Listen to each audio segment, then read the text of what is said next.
Hello viewers, কেমন আছেন? আপনার সবাই আশা করি সকলেই ভালো আছেন। আজকে নবম দশম শ্রেণীর রসায়ন রাসায়নিক বিক্রিয়া দ্বিতীয় ক্লাসে আরও কিছু গুরুত্বপূর্ণ বোর্ড প্রশ্ন আলোচনা করব। যা নবম দশম শ্রেণীর রাসায়নিক বিক্রিয়া থেকে প্রশ্ন আসলে পরে শতভাগ কমন আসবে।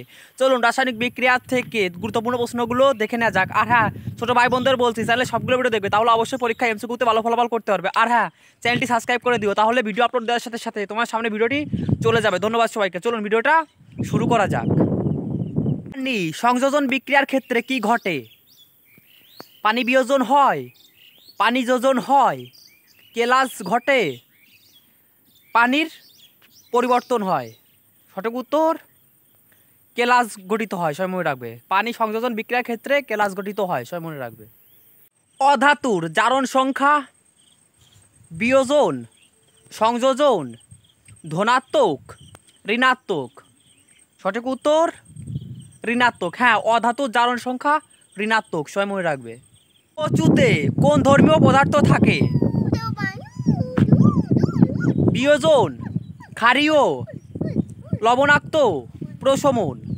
সঠিক উত্তর ক্ষারীয়। হ্যাঁ, কচুতে ক্ষারীয় পদার্থ থাকে, সবাই মনে রাখবে।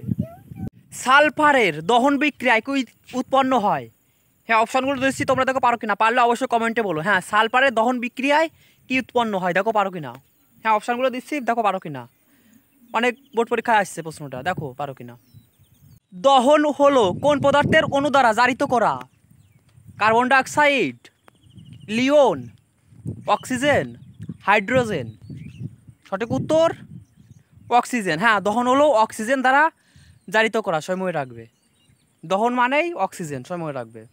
নিচের কোন যৌগটি পানিতে দ্রবণীয়? বেলিয়াম sulphate, oxygen sulphate, copper sulphate, nitrogen. সঠিক উত্তর কপার সালফেট। হ্যাঁ, কপার সালফেট পানিতে দ্রবণীয়, সময় রাখবে। অক্সিজেন ও এর জারণ সংখ্যা কত? 1, 2, 3, 0। সঠিক উত্তর 0। হ্যাঁ, অক্সিজেনের ও এর জারণ সংখ্যা 0, সময় রাখবে। SO4 2- যৌগতে সালফারের জারণ সংখ্যা কত? 1, 3, 5, 6। সঠিক উত্তর 6। হ্যাঁ, SO4 2- যৌগতে সালফারের জারণ সংখ্যা 6। বোর্ড পরীক্ষায় প্রশ্নটা বহুবার এসেছে, আমি লিখে দেওয়ান, দেখো। সম্পূর্ণ ভিডিওটি দেখার জন্য। হ্যাঁ, পরবর্তী ক্লাসে পরবর্তী অধ্যায় থেকে আরও কিছু গুরুত্বপূর্ণ প্রশ্ন আলোচনা করা হবে। সবাই সবগুলো ভিডিও দেখবে, তাহলে বোর্ড পরীক্ষায় প্রশ্ন কমন পাবে। ধন্যবাদ সবাইকে।